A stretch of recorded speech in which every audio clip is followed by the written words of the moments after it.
आज मला थोडं बाहेर जायचं होतं, कारण की आज होळी होती म्हणून मला होळीचा सामान घ्यायचा होता पूजेचा वगैरे. आणि थोडं म्हणजे पुरणपोळी पण करायची होती.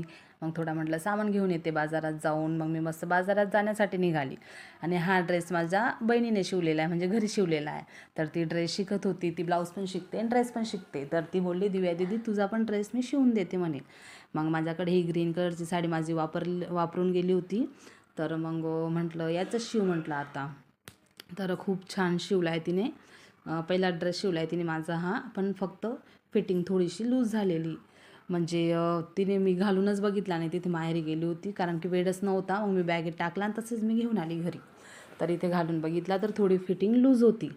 मग आज बघा मस्त होळी होती. मग मस्त आमच्या गल्लीत होळी वगैरे तयार झाली होती.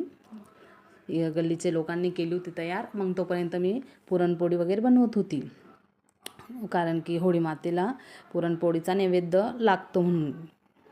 मग मी सगळं स्वयंपाक वगैरे रेडी केला. तरी मला 8 वाजले होते. पुरणपोळीचा बेत असला की खूप उशीर होतो मला. मग मी मस्त खीर, पुरी, रशी, भात, कुलाई पापड, मिरचीची भजिया, कांदा भजी मस्त बनवले. मग सगळा मी ताट तयार केला. मग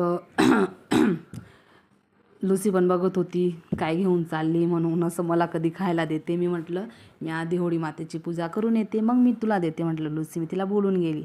तर मग मी मस्त पूजा करायला गेली. सगळ्यांची पूजा झाली होती, कारण की मी थोडी म्हणजे आमच्या गल्लीत इथे लोक जास्त पुरणपोळी नाही बनवत. तर ते खीर आणि पापड्या बनवत्या म्हणून त्यांना म्हणजे त्यांचं मग लवकर होऊन जातं. पण मला पुरणपोळी बनवायची होती म्हणून मला थोडा उशीर झाला. मग मातेची मी होळी मातेची पूजा वगैरे केली आणि तिथे मस्त डॉगी बसलेले, कारण की आपण नैवेद्य ठेवत होतो तर ते लगेच घेऊन जात होते खाण्यासाठी.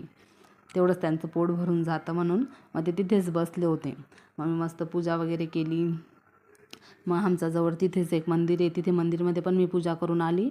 मग कबीरला पण बोलली बाबा तू पाय पडून घे, कारण की तू थोडा आजारी होता ना म्हणून. तर त्याचे दात काढले होते.